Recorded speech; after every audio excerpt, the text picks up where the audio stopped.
Hi, everyone. Judge Andrew Napolitano here for Judging Freedom. Today is Friday, November 4th, 2022. It's about 3:20 in the afternoon here in the East Coast of the United States.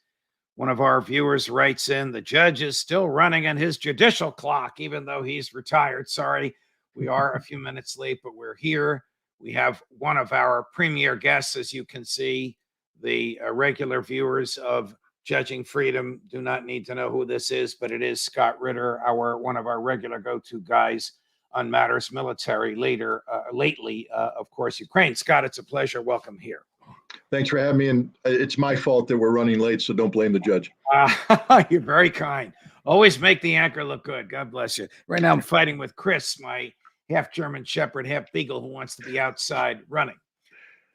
Since we spoke last, numerous media outlets, not mainstream, not the networks, not the New York Times, not the Washington Post, but reliable internet outlets have reported that the United States military is on the ground in Ukraine. We don't know if they're in uniform or not, and the Pentagon has not denied it. I think we can safely assume that this is a certainty. The troops are on the ground. In fact, one of the Pentagon spokespersons said, I won't admit or deny that they're there. This is typical Pentagonese. You're familiar with this. But if they are there, they are there to inspect American equipment. Now, when Joe Biden asked for $60 billion and Senator Rand Paul said, how about somebody to make sure the equipment works and make sure they're receiving it? The Senate refused to vote on that, and it died in the vine. So here's a couple questions. Are we on the ground? Are they in uniform? Are they inspecting equipment, or are they doing a hell of a lot more? Well, first of all, to start that, even before this story came out, I think we've had this conversation before where I personally believe that we have had boots on the ground for some time now, that both the CIA paramilitaries and Joint Special Operations have been on the ground facilitating this logistical network that brings weapons into Ukraine. The reason why we've been successfully able to transfer weapons from Poland, from Romania across the border to the front line is because of American boots on the ground. So I think we've been there for some time. These are new boots. And what separates these two, and I always focus on words, language. They're not auditors. They're not, part of the Inspector General's staff. These were on-site inspectors. That's the specific terminology used, on-site inspectors.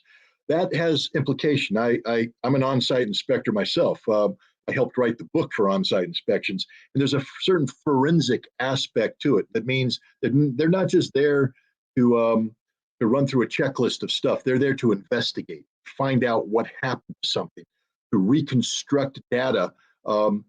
And the reason why they're doing it is that there's increasing concern that a lot of these weapons that we've provided Ukraine, especially the Javelin anti-tank missiles and the Stinger anti-air missiles, aren't being used against the Russians, but being taken and sold on the black market to criminal elements and potential terrorists in Europe. The German government has intercepted a terrorist or a criminal element that had a Stinger missile that was sent, that the United States sent to Ukraine. So we know this isn't theory, this is reality.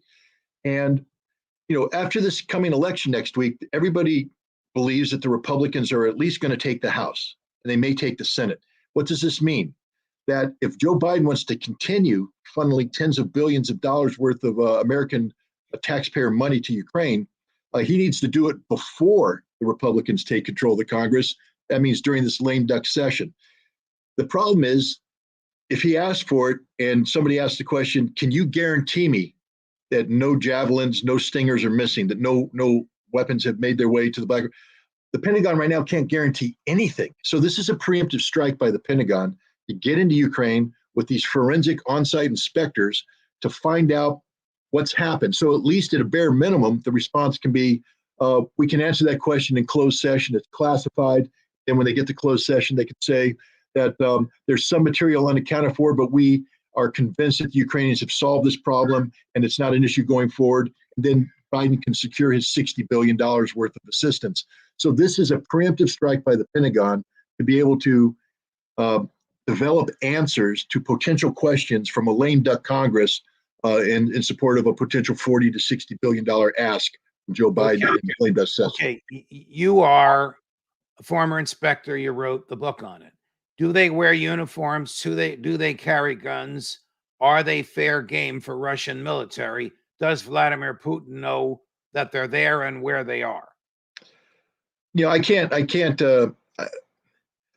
There's every military deployment has force protection built into it. Force protection can either be assertive, meaning that you have troops on the ground with guns, etc., or it can be through procedural things to lower your profile, etc. There's no amount of force protection that can be brought in with guns that are really going to secure these people. They're not on the front lines. They're not trying to engage the Russians, and you don't want to increase their profile. If you get too big of a footprint, Russia will detect that. So I believe that these guys are going in low key, civilian clothes, and they're in civilian vehicles, and they're trying to minimize their profile so they can get the job done, but not raise the profile enough to be detected. I asked a Russian military analyst just this week that very question. I said, is it in Russia's interest to kill Americans? I mean, these guys are in there now. If you find them at a warehouse, are you going to kill them? And he said, look, if they're at a warehouse that has weapons that are attacking Russia and we attack the warehouse while they're there, they're going to die. It doesn't mean that we're deliberately trying to kill Americans, but it's your fault that you're there, not our fault. It's your decision to be there. And you have, big boy games, big boy prizes. If you want to be fooling around in Ukraine right now while the missiles are flying, there's a potential. But I personally don't believe the Russians are out to hunt down Americans and kill them.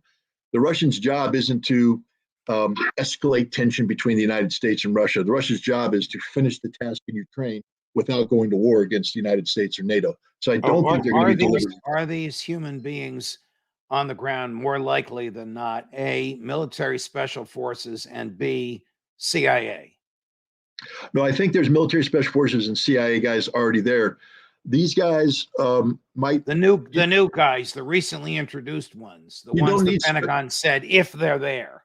Yeah, you may have leadership and command and control affiliated with Joint Special Operations, because they are going to be communicating using whatever covert means that have been established.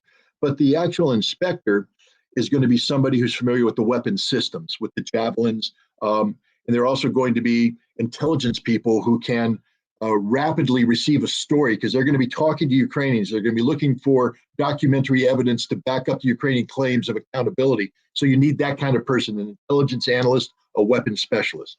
What happens if the Americans get attacked, either by Russians intentionally or inadvertently, or by the Ukrainians in some sort of a false flag and blaming the Russians?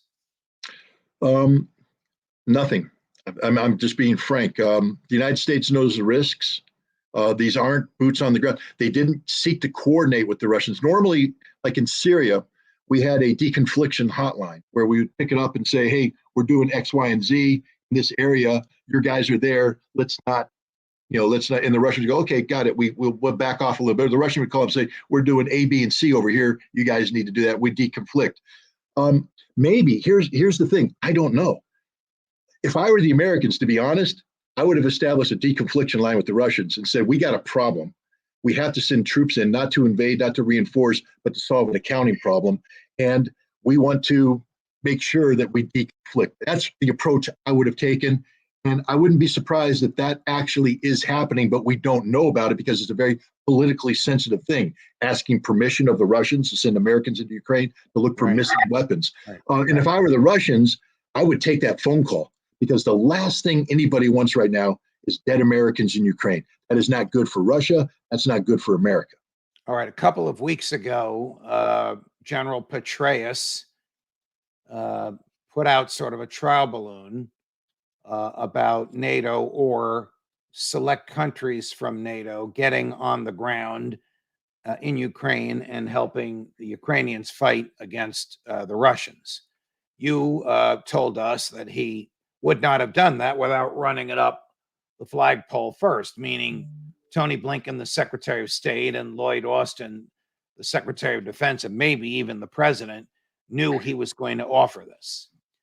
Has anything come of that? Or stated differently, can you tell us if the Pentagon, the Department of Defense, is preparing to put large numbers of American combat troops, not inspectors, not bean counters, not accountants, not intelligence, combat troops on the ground in Ukraine?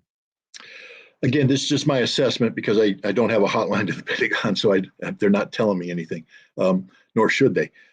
I think Petraeus's actions, we have two wars going on right now. We have an information war and we have a shooting war.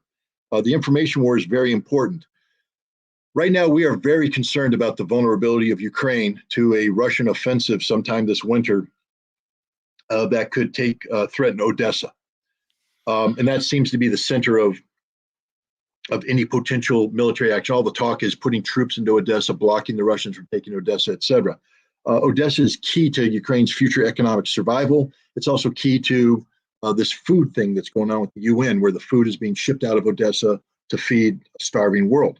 And so one way that you can hold the Russians in check is to float publicly the concept that if Russia were to threaten Odessa, that a non-NATO force, a coalition of the willing, so to speak, would intervene. And that just at least gives something for the Russians to think about, because Russia has a force structure, this 300,000 men that they've built up, that isn't designed to fight NATO head on. It's designed to defeat the Ukrainian army as it's currently configured. And so now you throw a curveball into the mix and say, hey, there's a potential that this coalition of the willing will come in. The idea of saying that is to get the Russians to at least pause and say, gosh, do we want to do that right now? Maybe we should focus on who would the coalition of the willing be? Romania, Poland, and the U.S.? Well, I think Germany was thrown in the mix, but here's the thing: it's not real. It's not real. I mean, that's the beauty of it is you constructed this fantasy thing, and you threw it out there, but there's no substance to it because, first of all, what is the coalition? One brigade of the 101st Airborne Division, backed up by a couple of Romanian brigades. The Bulgarians aren't going to play. Is Poland going to send troops down? Is Germany going to come? Do you really want German troops marching to Poland again? I don't know. But the point is, this force doesn't exist. And how does it exist in a non-NATO structure? NATO would have to agree to release these forces from NATO command. That would require a debate that isn't going to be done in secret. So let's say they were serious about doing this. Right now, NATO would be debating how to release German forces from NATO command structure, how to release American forces. All these forces that are in NATO right now under NATO command would have to be released from NATO command. And the Russians are going to hear about that and go, all right, 500,000 more troops. So this is just fantasy on the part of Petraeus and the West. It's not real. It's not going to happen. There's no threat of it happening.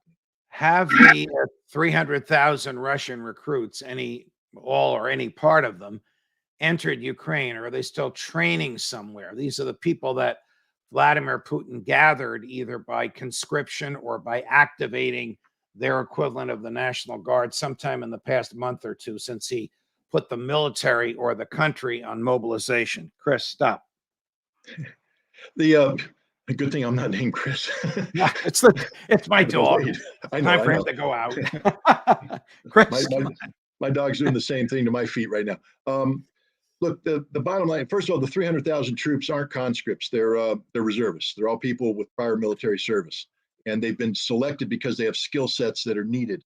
According to the Russians, as of last week, 87,000 of them have been deployed into the Special Military Operations Zone. They have been incorporated into existing units. So the divisions, the regiments, the battalions that were already there have been reinforced with these new troops. And this is very smart, by the way, because you don't want to pull out a combat experienced unit that has leadership, officer leadership, enlisted leadership, the troops who have survived war and now know how to survive, know how to fight. They know the enemy, they know the terrain. If you pull them out and bring in a team of rookies, they got to relearn all that again, and that's not good. So you keep the team, you reinforce them. So the Russians have actually become much stronger because they still have the experience, but now they've been brought up to full strength.